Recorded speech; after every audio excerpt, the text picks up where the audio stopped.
guys, welcome to the Seven Figure Real Estate Show.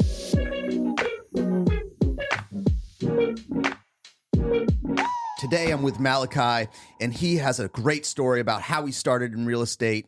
He started right before COVID happened and then proceeded to succeed with great amounts. He's going to tell you all about how he's had success in social media, so stick around and check it out. Well, Malachi, thanks so much for meeting with me today and sitting on the show with us, and I'm really looking forward to get to know you and your business and how you are finding success in this market right now. So let's start at, where are you from? How did you get into real estate? Kind of like that nutshell version of what brought us to here. Yeah, absolutely. So I'm from Maine. Like that's my story I was telling you earlier. Born in Presque Isle, moved to Bangor area, moved to Auburn, Lewiston area. Now I'm down in Greater Portland. So you worked your way south. Worked right down I-95. Yeah. So that's kind of Maine area. Like I said, I've lived in a couple other places, but I've spent most of my life in Maine. Why stay? Because this is a question. Like I went to high school, and a lot of my close friends, they left, and they're not able to get back here at this point. So why stay? Right. It's a great question. So I went to school in Florida. I've traveled a lot of the East Coast because I have friends that, similar. They left, DC, Virginia, Massachusetts, things like that. I really like Maine because I really like the pace of life here. It's called vacation land for a reason. Right. I love the snowboarding in the winter. I really like the change of the seasons. That's a huge thing for me here. Even if you're living in Massachusetts in the city, the city kind of cleans up the seasons for you. You know, maybe the trees are a different color, but here in Maine, you really feel the seasons. I love that. I just think it's a great place for life, a real normal life. It's a great spot. That's awesome. Yeah. That's awesome. I would agree with you. Maine is just one of these places for me that it's corny to say, but it's the way life should be, right? It is. It really is. It really is. I made the conscious decision to stay here myself, and I'm so glad that I did. Right. Because it's harder. Yeah. Oh, yeah. It's harder. Like you could make a lot more money somewhere else. Yeah. But when you cut your teeth and you do it, because there's a cost to do business here and live here. That coastline isn't free. Nope. So that's really cool. So you make your way south. You go to school and then decide real estate, or so real estate was always kind of in the back of my mind. I had learned I watched a lot of YouTube videos growing up. I think most people from my generation did. I watched a lot of guys talking about like house hacking, real estate investing at a very like guru level, not at a real like dive deep level. So I had that in the back of my mind. Oh, I want to be in real estate someday. But I was planning to be a history teacher and then maybe buy like a duplex or something. So I kind of was going to school for that. Did a year of college. I actually got married in the summer, planning to go continue college and just work a part-time job to pay my way through. And I was like, what? I've always wanted to do real estate. Like that's always been my thing. And I didn't know. I kind of found out that you can just start selling real estate. Like I didn't need a degree or anything like that. And I see these guys online making 100K, 200K, whatever it is. I'm like, I can do this. Yeah. So got my license in August of 2019. Didn't really get started until a month before COVID hit. I got my first transaction, was $32,000 in Auburn, Maine. Nearly a complete teardown. Closed that in December. So that's how I got started. But it has always been something I was super passionate about. I just didn't know how it was going to find its way into my life. That's really cool. That's really cool. So you jump into real estate, you get your license. Now, do you start at Keller Williams or do you find some place first? So I start right at Keller Williams. Okay. So my first getting into it was I started working sort of on a team because I needed something to get me going, which is it was good. Didn't end up being a great long-term fit, but really, learned a lot there. So I get into Keller Williams. I, do a couple transactions. I'm starting to get some momentum, actually. Great. I have what looks to be, $15,000 in April. That's great. COVID hits, locks everything down. Yeah. I lose the deals. Ooh. And I am sitting with rent's got to get paid. I only had one deal under contract left. So I actually start working nights at UPS. Okay. Start going in like 1 a.m., work till 9. I didn't tell anyone about it. Only my wife knew and my parents pretty much because I didn't want it to, discredit me. So do that. And then during the day, as soon as I get off UPS, I work till basically I fall asleep. And then in July, I believe, or maybe August, I had like a $8,000-9,000 a month. And I was like, all right, I'm out. I'm going full time. Yeah. So that was kind of my first year. Okay. So I'm gonna unpack that a little bit, because totally.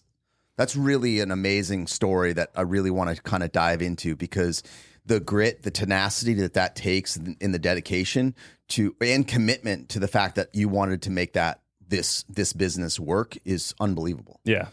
You must have a 100% supportive wife. Yes, very much so. Like that is so great. I didn't see her the whole time. Well, just you know. to, the stress that must have been coming along with, oh, we had 15 grand, honey, but now we don't. And rent's due and all of this else, money is such a hard stressor on a relationship. Totally.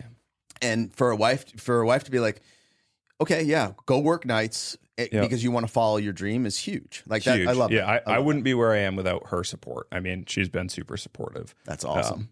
That's awesome. Yeah. I mean, she hustles right along with me. So that's great. She, basically we kind of had a conversation back then, it's like, where we want to get. We're not doctors. We're not lawyers. We're regular people, from normal families. Yeah. And if we want to get where we got to go, this is the way. Yeah. We got to go through it.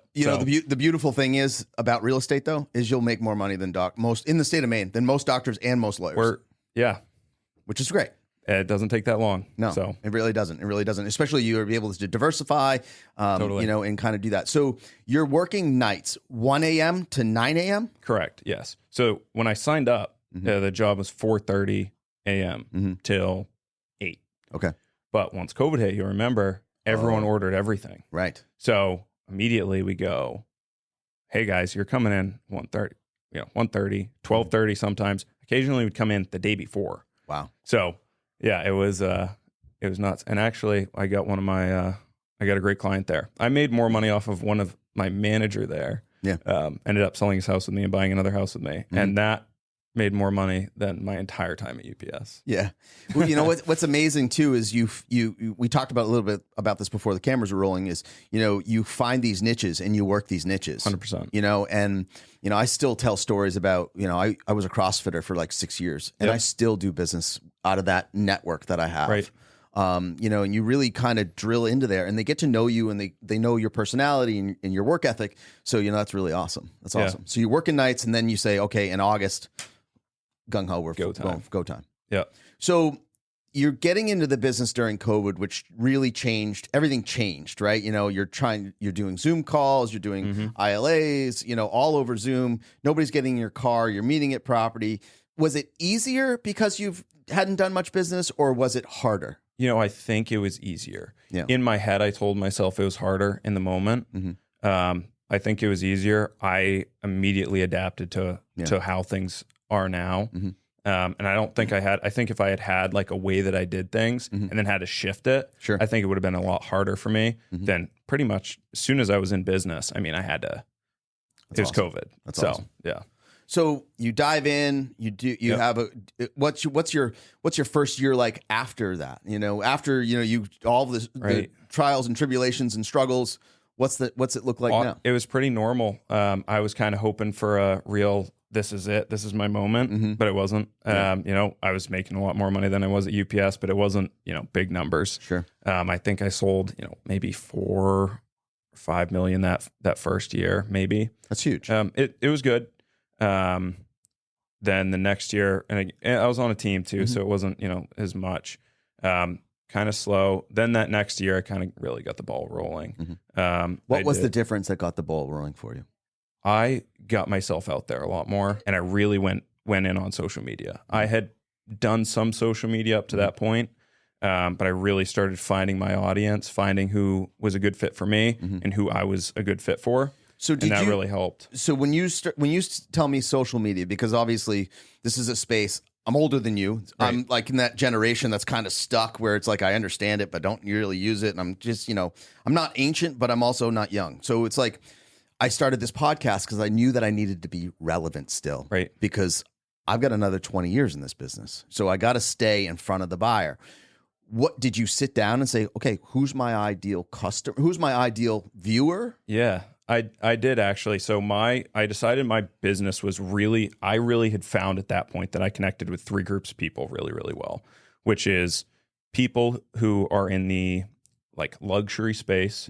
So I connect really well with people who had kind of brought themselves up, small business owners, that luxury, I think, because they saw me hustling and they kind of, they connected with that. The next one was first time home buyers, because obviously we were in a similar boat. So I could connect with them there. And then the last one was investors, because I was in the multifamily space. I was kind of learning that. So that's really become my business is luxury, whether it's buying or selling, people who've done well and kind of like that. And then multifamily investors and first time home buyers has been my business. So you were telling me earlier that you have, 14,000 views on some reels.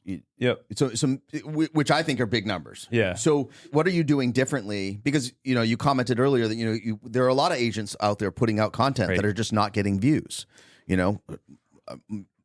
I'm one of them sometimes. Right. It's like I don't get the turnover. So what are you doing differently that's getting that attention? So this is kind of like a little bit of my secret, but I do videos on like 3 levels. Okay. So meaning one is this video is intended for the general audience. I had a video that had 177,000 views. That was a very wide audience. It didn't really connect with that many people. And then I try and do stuff that's local. So like places in Maine, connecting with my business. And then I do videos that are really dive deep. So I'm providing value, and everything is meant to get people interested in those videos. Honestly, the education videos are not as entertaining. So it's tough to get people to watch them. So that other stuff is to hopefully get people to watch those educational videos. Yesterday, in my truck, I just put a video together explaining that new 5% down loan. Yeah. That's hugely valuable. Yeah. If you're up on it. So I kind of try and do those things, and I try and, provide value, provide something entertaining, and then put stuff out there that's going to attract a lot of eyes. So that's kind of been my strategy. So do you have like a storyboard that you work things out, or you just kind of work it out in your head? I kind of just watch other people and watch what's working. I try and stay really on top of things, like what's working right now, what are people interested in. That's really kind of my focus. I don't have a specific storyboard. Again, everything goes back to those 3 people, right? Sure. The luxury client, the multifamily investor client, and the first time home buyer client. So what I'm hearing you say is you got to find the niche that you want to work. Totally. And dive into that niche. Yep. Don't be all things to everybody. Right. Just be that one thing for that one group. Right. And like I said, I get along great with those people. So, I'm not fighting with them. They trust me, I trust them, and we can work collaboratively to get them the deals that they want or sell their house at the best price rather than trying to fight about it, So for me, I'd love to hear this. You said 177,000 views on a reel on Instagram. I would say that the real number I'm interested in is, does that convert to business? That one doesn't. Okay. So again, it's kind of that funnel, right? Whereas what really brings me the business is trying to provide real value to those clients. Those videos are just intended to get people watching my page. Okay. So it's like, whole hey, point. This is Malachi. Here I am. 100%. Hook them in there. Okay. Exactly. So follow my page. And then I'll try, and some of you watching this have received messages from me. So I will, that 5% loan, I'll go out, I'll send people DMs on Instagram. Hey guys, new 5% loan. I'll send that video to them. Hey guys, want to keep you updated on the market right now. I almost use it as my database. I love it. And it's way more personable. If you get a corporate email from someone saying new rates, it's like, all right, yeah, sure. Thanks. I appreciate it. But if you get a video, hey, your buddy on Instagram, just letting you know he wants to keep you up on the market. Right. That's where I've found more of my conversion is because I provide value.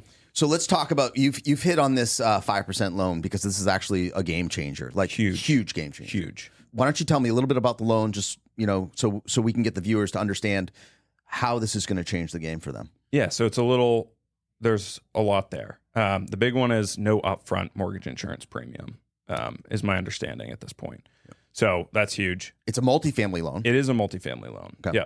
So 2 to 4 units.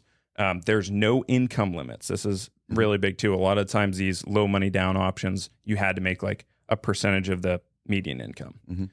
You have no income limits, no upfront mortgage insurance premium. As far as I'm aware right now, you can use it every single year. Okay. So you can go from property to property to property every single year. If you did that for 10 years, you have 10 properties. Right. So it's crazy. And it's only 5% down. And it's only 5% down. So versus what was it? 15 to 20, sometimes even 25%, depending on the lender. So let's put that into dollars for I don't know, a 4-unit in the city of Portland. Yeah. So let's say you get a 4-unit, it's like 800,000, and these are rough numbers, and they're bumped up a little because they're going to want to see you have some cash reserves. Mm-hmm. So if I was to do, we'll call it a 20% down loan on that, they're going to want to see reserves of $225,000, maybe more, depending on what reserves they want. For now, you're going to be looking at like 50,000 with reserves, and maybe even closing costs in that. That's a huge difference. Right. I mean, it's so much easier for people to save up $50,000 than it is to save $225,000. Well, and the thing that I hammer on it, and you're a young guy, you're married 4 years, you're in the business for 4 years. I talk to so many clients when they come, their husband and wife sit down, or a single person, and they sit down with me and they're looking at a home, and I always say to them, I was like, have you thought about a multifamily? Yeah. I was like, the multifamily should come first. Yes. And, and to be honest with you, the first 2 or 3 properties you live in, and I can give 2, but at least really 3 should be multifamilies in my mind, because the first one, and then you go to the second one, and you go to the third one, and by the time you get to the third one, then you go look for the house, and those 3 multis are paying for your house. Totally. And I try to map that out to people. And before we started, we were talking about delayed gratification. 100%. And it definitely seems like you and your wife have bought into that. What kind of situation are you in right now? Yeah. So right now we are living in a 3-unit that I just bought. The heat is not on because we were waiting for a plumber. We're on an air mattress, and we are in a unit. We're going to be there for a month and a half before we move into a different unit that we are renovating. I was working there till I fell asleep last night. So that's the delayed gratification for me. We're at a point in our lives where we could go out and buy a really nice house. We can go have a lot of lifestyle, and I know that I would regret that when I get older. Yeah, well, it's fun now versus fun later. Dave Ramsey says, "Live like no one else now, so you can live like no one else later." Yep. And it's the truth. It is the truth. But you know what people don't know is it's actually really fun. Yeah, it's really fun to be on an air mattress in a property that you own and grinding it out, putting new flooring in yourself. Like, it's hard, but it's fun. One big thing that someone told me, I forget who it was, but this has been kind of changed my life, is life is hard regardless. It is hard to be wealthy. It is hard to be broke. It is hard to be in good shape. It is hard to be in poor shape. Right. And it's hard to be in a good relationship. It's hard to have a terrible relationship. Life's just hard. Right. So the sooner you just accept that, like, all right, life's going to be hard. We all know what option you want. We all know what we want. Right. So it's like, pick the hard option that leads to the life you want. Right. So that was a huge game changer for me. I love that. Have you seen Jocko's video where he's good? Yes. Good. I love that video. Great video. It's like, oh, you're sleeping on an air mattress? Good. I just absolutely love that mentality, because so many people these days just don't put in the hard. Right. Yeah. So I love that. Sometimes I'll say it to myself. Yeah. I'll get a phone call, toilet leak or something like that. Do you ever look at, what am I going to do today that will eventually make my life easier? It's like laying the hardwood floors, sleeping on the air mattress. So eventually, the hard things now will lead to good things later. So one thing I do that I think some people do, but I actually will have conversations with my future self. Yeah. I will, sit by myself and talk to a, fake version of me that's 45 years old. Right. And, ask him what questions I would want to, because I feel like when you do that, it's very reflective. But, if you're thinking about going out clubbing, right, your 45-year-old self is going to tell you he's going to have a much better answer for you on that. Yeah. And I like to live that in all aspects, because it's not just about the money at the end of the day. For me, I want to have a life that I'm proud of, and I want to, be able to succeed in multiple areas in my life, not just one. I know a lot of people who are hyper successful in 1 or 2 areas. I want to really stretch that across. And the biggest way to do that is that conversation with your future self. Do you journal? I don't journal at all. No. Have you ever thought about turning those conversations into writings? I have, and I probably should, but I don't. Yeah. Do you read? I read a lot. Yeah. What are your books that you're reading right now? Think and Grow Rich. Right now, I'm just about to start Blue. Oh man, I forgot what it's called. I read a ton of stuff. Zig Ziglar, The Secrets of the Sale. I'm in that one right now. I've read all the books that are kind of like self-help success. I've probably touched on them at some point. Right. But the big one for me, the big ones like that I come back to is Never Split the Difference by Chris Voss. It's awesome. Huge. Have you gone through his course? I have not, but I use that book every day. Yeah. Every day. Yeah. He's a great, he's been on some I think he and Jordan were on I think he interviewed Jordan Peterson recently. That's something I want to watch. Yeah. But he's got a great negotiation class specifically for realtors. No kidding. Yeah. It's I'll pretty have cool. to take it. Yeah. It's really cool. Hey, thanks so much for watching the show today. If you ever want to buy, sell, or invest in real estate in the greater Portland area, please reach out to us here at Danbury Guerin Real Estate Advisors. Our phone number, 207-553-2400, or you can always email us at team@danburyguerin.com. The 7-Figure Real Estate Podcast and the CE Shop have partnered to provide you guys with awesome real estate licensing education. So wherever you are in the U.S., if you are looking to get your real estate license, make sure to check out the CE Shop and you can start your real estate journey today. We have links in all of our descriptions. So if you're interested, make sure to scroll down, click the link, and get started. So how many multi-units do you own now? Just 2 right now. Just 2? Yep. So a total of 6 units. 6 units. Yep. We have 6 units right now. And every year that's going to go up.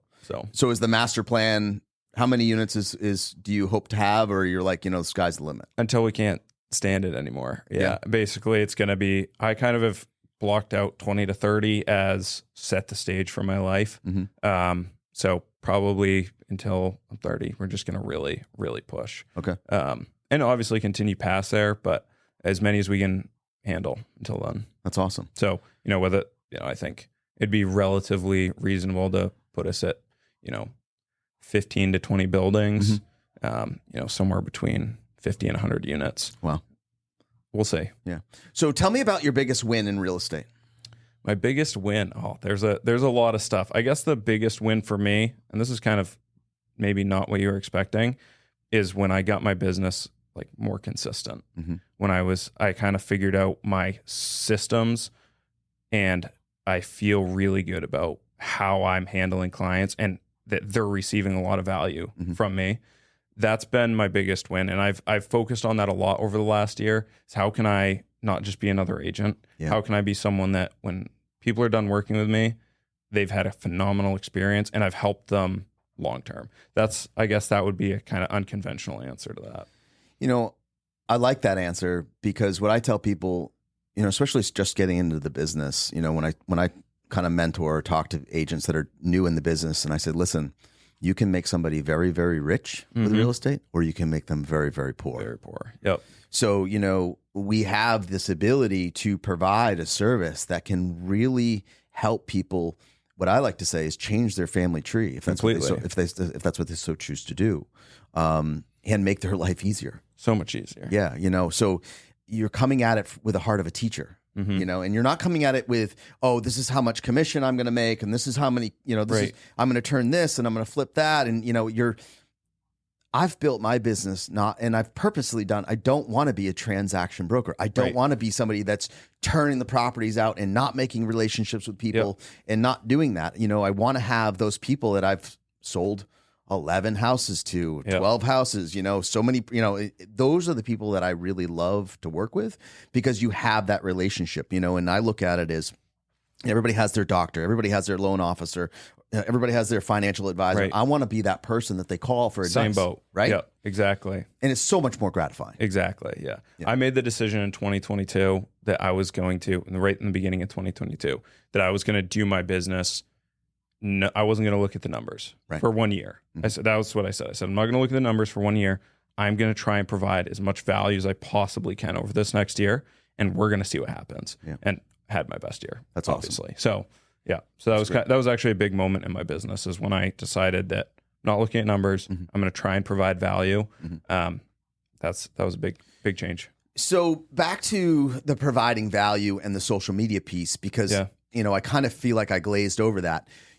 So the videos that you're providing value are you're having your greatest return on people picking up the phone and calling you saying, hey, I want to buy things, or, so what is that content? What's that video look like that is producing the most clients for you? Yeah, so I can kind of go deep on that. It's not one video. That's what's really important. It is, there's no single piece that's going to do that. What I really want to do is, like you said, I want to be that person that they watch when they're on their phone and they're like, oh, and they learn something and they learn something and they learn something. And when they're ready, they call me. Yeah. And it's not one converting piece. It's not one really interesting video that gets business. I try and think about, I'm just going to be here and provide them value. So what does that look like? For me, I do a lot of, I try and do, like I said, some funny stuff so that I'm not completely boring to watch. But the value is things like, there's a new update to the loan program. Did you know that you can do an FHA loan like this? Here's what a FHA 203K loan is.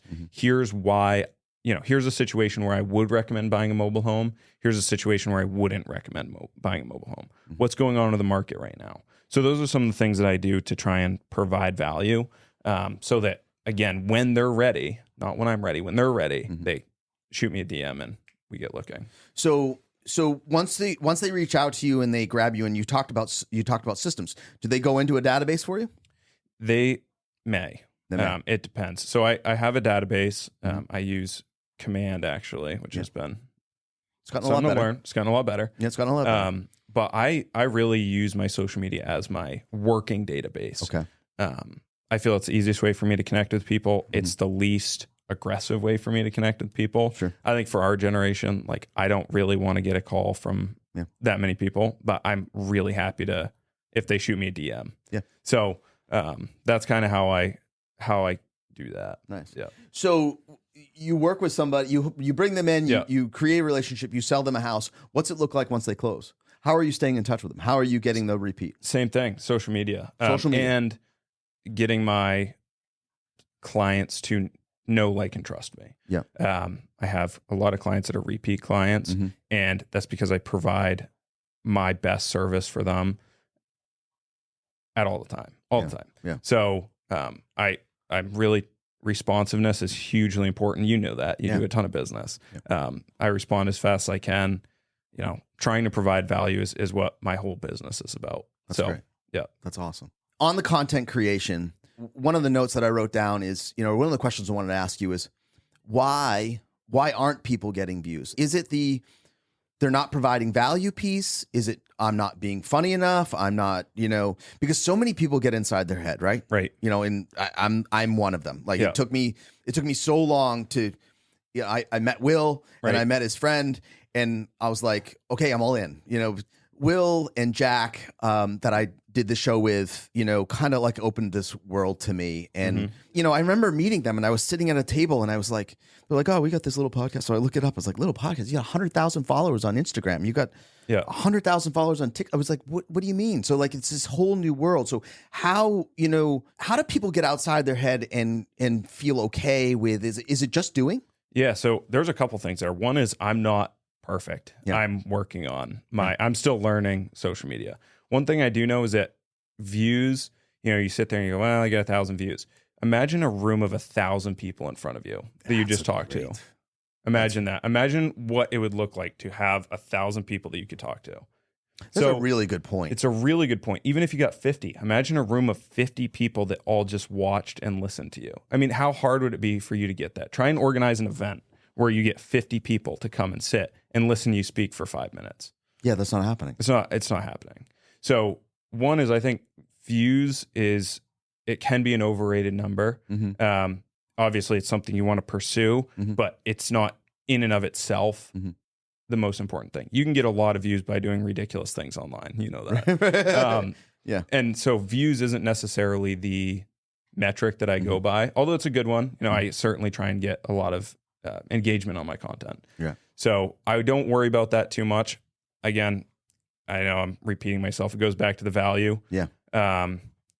That's kind of how I think about it. That's awesome. So there is definitely a lot of staying on top of it. Are you staying on top of it by just consuming more content? Or are you staying on, how are you studying? Yeah, I consume too much content. I think like most of my generation. but I do it with a little more intention Sure. than I think the average person does. So things like going through saving audios, trying to see what's happening at that time. What are people talking about? What's in the news? Like one of my videos that did really well was about a new cafe that opened in New Gloucester. There was a lot of talk in Maine about it. So it got a lot of... Which one was it? Maples Cafe. Yeah, I know Maples. Yeah. Yep. So this is great. Great. Fantastic. So it got a lot of, the video wasn't even that good. It was just, I was talking about the right thing at the right time when everyone else was talking about it. Right. And it was very interesting for people because I was like one of the first people to do a video there. Yeah. So people got that.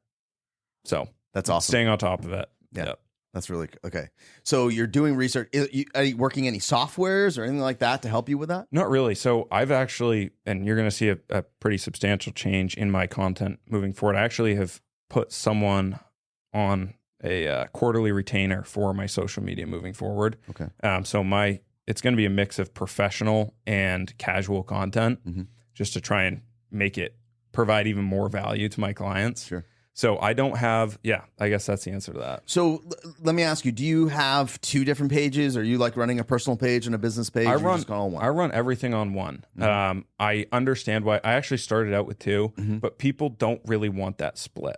Yeah. I don't watch anyone with that split. I know, like, even I think about, like, who are the big guys? Ryan Serhant, like, he has two. I never watch his real estate page only. Like, I want to see what he's up to. I want to see what like, that's way more interesting. Like, yeah, it's adding a more personal touch. Way to it. more, like, I think I saw a thing the other day. Tesla has like 25 million followers. Elon Musk has 125. Or, like, if you look at all these major businesses, the owner has like 4 times the followers than the thing does. So I think you can provide the most value through one account. That's a great idea. And that's something I don't do. Yeah. Which it would be, because I do find that my business page is more just blah. Right. It's just more, oh, this is a post and here's a house and, and it's not, and my personal page, I'm much more reluctant to post on. Right. And it's that, and I think it's my age because I just don't. I think a lot of people feel that way. But one thing that I had to remind myself, actually, because, like, when I started, I was like just out of high school, basically. Yeah. So I'm like, all right, all my high school buddies are going to watch me selling no real estate, posting all the time. Right. And I was like, you know what? They're just going to click on this for like a fraction of a second, and it doesn't matter. And once I get over that, I was like, this is how I'm going to do my business. Right. So this is the industry, man. I got to send it. Yeah. You got to get yourself out there. You have to. Several coaches, and I'm sure you heard it before, but real estate's a contact sport.